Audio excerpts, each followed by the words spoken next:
Hello दोस्तों, आप सभी का स्वागत है हमारे यूट्यूब चैनल गोरख क्लासेस पर।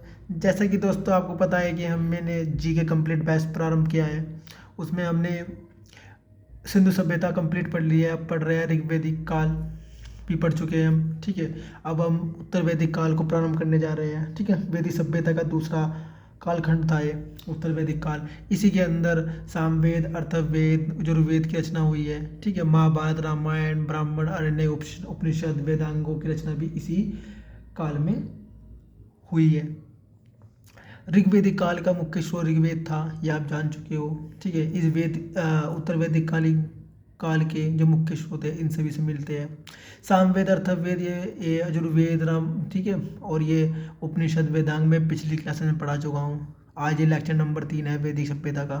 ठीक है, तो इसे हम प्रारंभ करने जा रहे हैं। तो दोस्तों आप सभी से विनती है कि आप सभी लोग हमारे चैनल को सब्सक्राइब करें, लाइक करें एंड शेयर करें, ताकि हमें ये मोटिवेशन मिलता रहे। आदेश आदेश। उत्तर वैदिक काल देखो 1000 BC से 600 BC इसका टाइम पीरियड है।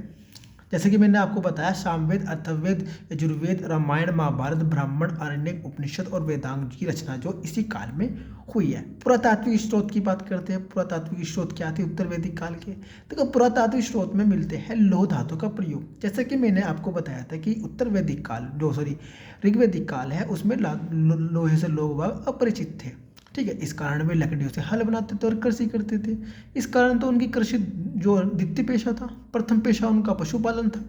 लेकिन जैसे इन्होंने लोहे की खोज कर ली उत्तर वैदिक काल में आर्यों ने, तो क्या हुआ, अब जब समय चेंजेस हुआ। ठीक है, अब चेंजेस तो आने आने होंगे, क्योंकि जब लोह की खोज हुई तो वही कृषि में विस्तार हुआ। अब जब कृषि में विस्तार होगा, अब कृषि जो मुख्य पेशा बन गया। और जब कृषि मुख्य पेशा बन जाएगा तो भैया अब क्षेत्र का एक विशेष ही महत्व बढ़ जाएगा। और जिसके पास कृषि योग्य भूमि है वही अच्छी तरह जिएगा, वही राज करेगा। तो अब भूमि के ऊपर होगी लड़ाई। तो यहीं से प्रारंभ होता है आपके युद्ध होने प्रारंभ। ठीक है, अब भूमि के ऊपर यहीं से लड़ाई होनी प्रारंभ शुरू हो जाती है। तो लोहे की खोज से क्या हुआ, कृषि की महत्वता बढ़ी। कृषि की महत्वता बढ़ने से भूमि की महत्वता बढ़ी। भूमि की महत्वता बढ़ने से युद्ध, एक दूसरे पर आक्रमण करना, ये इन चीज़ों का प्रचलन प्रारंभ हो गया। ठीक है, तो लौह धातु जो मिला, देखो लौह धातु को श्याम अयस्क के नाम से जानते हैं, यजुर्वेद में लिखा है। इसको कृष्ण अयस्क भी बोलते हैं। ठीक है, ये कहाँ से मिला है? अंतरिजिखेड़ा से मिला है। ठीक है, अंतरिजिखेड़ा से मिला है। और वहाँ से चित्रित घूसर मत्र भांड भी मिले हैं। ठीक है, चित्रित घूसर मत्र भांड। ठीक है, यानी कि कुछ बर्तन मिले हैं जिनके ऊपर जो पेंटेड है, ठीक है, चित्रित है जिन पर। ठीक है, उत्तरी काले पुलिस दर मृत भांड भी मिले हैं। ठीक है, तो ये थे पुरातात्विक स्रोत थी। ठीक है, लेकिन आप समझ गए होगे ना कि लोगों की खोज से क्या क्या प्रभाव पड़ा इस काल में। ठीक है, अब साहित्यिक स्रोत की बात करते हैं। तो साहित्यिक स्रोत जैसे कि मैंने आपको पढ़ा चुका, यजुर्वेद, सामवेद, अथर्ववेद, उपनिषद का अध्ययन हम कर चुके हैं। ठीक है, चलो अब देखते हैं। अब उत्तर वैदिक काल में जो वेद थे, ऋग्वेद, यजुर्वेद, सामवेद और अथर्ववेद, इन वेदों के लिए कुछ ब्राह्मण ग्रंथ लिखे गए हैं और इन्हीं वेद के ऊपर कुछ उपवेद लिखे गए हैं। और जो इनको पढ़ाते थे उन ऋषि को क्या कहते थे? जैसे कि मैं तो पहले बता चुका हूँ आपको पर्टिकुलर हर वीडियो में कि ऋग्वेद को पढ़ाने वाले होर्तु थे। ठीक है, यजुर्वेद को पढ़ाने वाले अर्धवर्यु थे। ठीक है, उनको अर्धवर्यु कहते थे। ठीक है, और जो आपके सामवेद थे उनको उदगाता बोलते थे। ठीक है, तो ये मैंने बता चुका हूँ आपको मैं, लेकिन फिर भी मैंने आपको एक छोटा सा एक लिख दिया है यहाँ से। ठीक है, ताकि आप दोबारा से रिवीजन हो जाए आपका इसका। तो वेद में पढ़ाता है ऋग्वेद। ऋग्वेद के लिए कुछ ब्राह्मण ग्रंथ लिखे गए हैं, जैसे कि ऐतरेय और कौशितकी। तो एक क्वेश्चन प्रश्न बनता है कि ऐतरेय और कौशितकी किस वेद के ऊपर लिखे गए हैं? तो भैया ये ऋग्वेद के ऊपर लिखे गए हैं। सिंपल सा आंसर। उपवेद बात करें, ऋग्वेद से एक उपवेद बना जिसका नाम है आयुर्वेद। हाँ, आयुर्वेद, जिस आयुर्वेद का इस्तेमाल आज के रामदेव बाबा करते हैं। ठीक है, वो ऋग्वेद से बना है। पुरोहित को बात करते हैं, इसके पाठककर्ता जो होते थे, यानी जो कराते पढ़वाते थे इनको ऋग्वेद को, ठीक है, वे थे होर्तु। यजुर्वेद के लिए ब्राह्मण ग्रंथ जो लिखे, तैत्तिरीय और शतपथ लिखे गए हैं। ठीक है, ये इसका उपवेद जो है धनुर्वेद, यानी धनुर्विद्या यहीं से आई। ठीक है, इसके पुरोहित जो होते थे वो अर्धवर्यु होते थे। सामवेद, इसके ब्राह्मण ग्रंथ जो है वो पंचविश है। ठीक है। इसका उपवेद जो है गंधर्व वेद है, जिसको नारद के द्वारा लिखा गया थे, नारद मुनि उनके द्वारा लिखा गया था। ठीक है। पुरोहित की बात करें उद्गाता है, उद्गाता है। ठीक है। चौथा वेद है आपका अथर्ववेद। चौथा वेद है अथर्ववेद, जिसके लिए ब्राह्मण ग्रंथ गोपथ लिखा गया है। ठीक है। और इसका एक उपवेद है जिसे बोलते हैं शिल्प वेद, विश्वकर्मा के द्वारा लिखा गया है। ठीक है। और इसके पढ़ाने वालों को ब्रह्म कहते थे। ठीक है।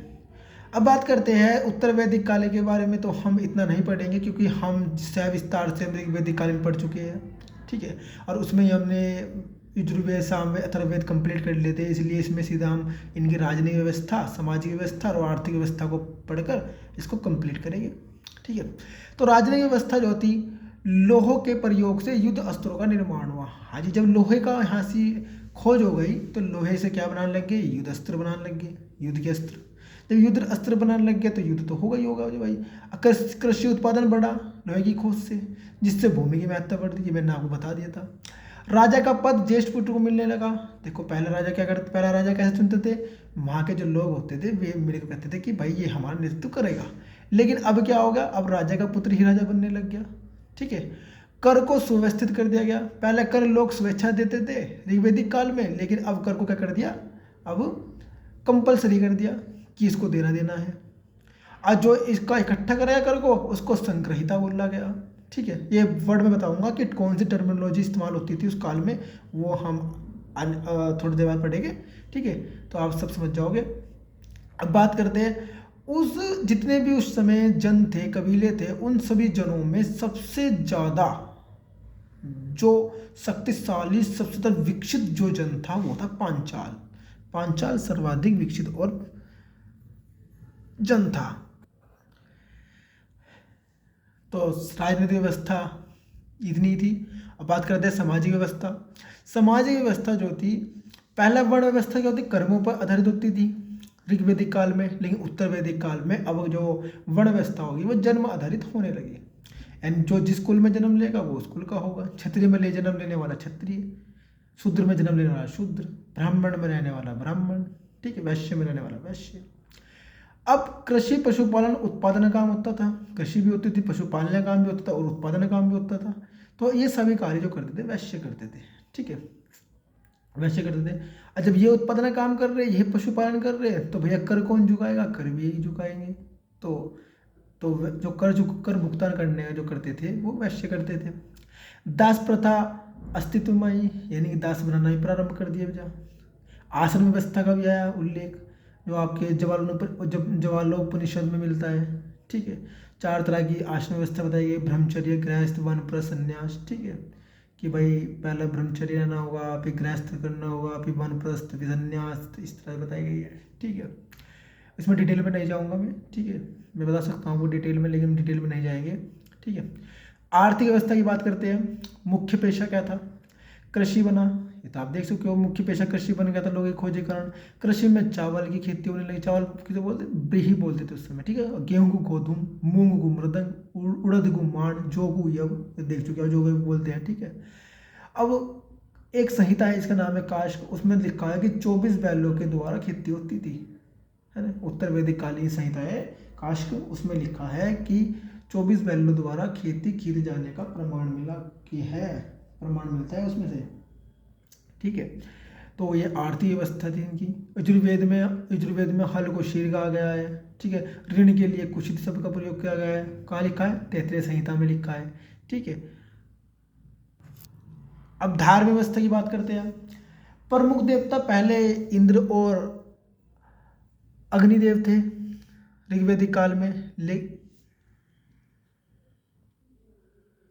दोस्तों लाइट भाग गई है थोड़ा। ठीक है। तो धार्मिक व्यवस्था में मुख्य देवता जो बन गए अब जार उत्तर वैदिक काल में, वो प्रजापति बन गए। पहले कौन हुआ करते थे, पहले ऋग्वेदिक काल में आपके इंद्र और अग्नि देवता हुआ करते थे, लेकिन अब जब प्रजापति बन गए इनको सृजन का देवता कहा जाने लगा। ठीक है। मुंडकोपनिषद, इसमें क्या मिलता है, यज्ञ को कहा गया है कि टूटे जहाज के समान इसको बताया गया है। ठीक है। और यहीं से सत्यमेव जयते लिया गया है। मुंडको उपनिषद से। देखो क्वेश्चन आ चुका है बहुत बार, सत्यमेव जयते किस उपनिषद से लिया गया है, मुंडको उपनिषद से लिया गया है। तो वैसे मैंने आपको बताया था पशुओं के देवता पहले कौन थे, पूषण थे, लेकिन अब रुद्र बन गए। अब शिव जी की पूजा स्टार्ट प्रारंभ हो गई। अब पूषण जो थे उस समय पशुओं के देवता थे ऋग्वैदिक काल में, लेकिन अब जो है शूद्रों के देवता बन गए। प्रमुख दर्शन एवं प्रतिपादक क्या थे, जैसे कि आप देख सकते हो सांख्य दर्शन जो कि कपिल मुनि के द्वारा लिखा गया है, न्याय दर्शन गौतम ऋषि के द्वारा, योग पतंजलि के द्वारा, उत्तर मीमांसा बादरायण के द्वारा, पूर्व मीमांसा जैमिनी के द्वारा, वैशेषिक वो भी कणाद के द्वारा यानी कणाद ऋषि के द्वारा लिखा गया है। ठीक है, फिर वैदिक कालीन शब्दावली की बात करते हैं। ये शब्दावली पढ़कर हम अपना फिनिश करेंगे, इसको खत्म करेंगे। वैदिक कालीन शब्दावली पढ़ते हैं। देखो क्षीरोदन जो प्रयोग क्या है, दूध में पकाए हुए चावल को क्षीरोदन बोलते थे। श्रेणी बोलते थे व्यवसाय संगठन जो व्यवसाय करने का काम करते थे उन संगठनों को श्रेणी बोलते थे, और इस श्रेणी का जो प्रधान होता था उसको श्रेष्ठी बोलते थे। पणि जो हुआ है वो पशु चराने वाले को कहा गया है। भीषक जो चिकित्सक को कहा गया है, आयस धातु के लिए प्रयुक्त हुआ है। निरुक्ति जो दुख एवं मृत्यु की देवी को कहा गया है। उषा जो कहा गया प्रातः काल की देवी को कहा गया है। ठीक, अदिति देवताओं की माता यानी देव माता को कहा गया है। अनस्य बलिकृत कर चुकाने वाले यानी शूद्रों के लिए प्रयुक्त किया गया है। ठीक है, और क्या वृत्य वृत्य जब मगध के लोगों को कहा गया है। ठीक है, यहाँ आर्य सभ्यता का विस्तार नहीं हुआ था इतना, तो इसलिए मगध के लोगों को वृत्याय का प्रयोग किया गया है शब्द के लिए। संग्रहिता कोषाध्यक्ष मैंने बताया था, जो इकट्ठा करने वाला था कर संग्रहिता को बोलते थे। द्वारिक दरबार का रक्षक होता था। अक्षवाप आय व्यय का गणनाध्यक्ष पीछे लिखा था, लेखाधिकारी लिखा था। लेखाधिकारी तो काम करता है आय व्यय का। ठीक है, कुशीधन उधार देने वाला। ठीक है, बहुतु जो दहेज के लिए शब्द प्रयुक्त हुआ है। अमाजू अविवाहित महिला के लिए जो अनमैरिड रहती थी। ठीक है, उन्हें बोलते थे अमाजू। अश्वीर बंधु स्वास्थ्य के देवताओं को कहा गया है। और नियोग प्रथा क्या थी कि जो पतिविहीन स्त्रियाँ होती थी वह क्या करती थी, पुत्र प्राप्ति के लिए देवर या समगोत्रीय पुरुष से स्थापित करती थी। ठीक है, इसका प्रमाण मिलता है महाभारत में, आप जानते हो। तो दोस्तों हमारे YouTube चैनल पर बने रहे, हमारे चैनल को सब्सक्राइब करें, और आगे की वीडियो हम कंप्लीटली जी के पढ़ेंगे, जैसे मैंने आपको बता रहा हूँ मैं हर वीडियो में। ठीक है, तो बस आप हमारे चैनल को सब्सक्राइब करके रखिए। ठीक है, थैंक यू फॉर वॉचिंग।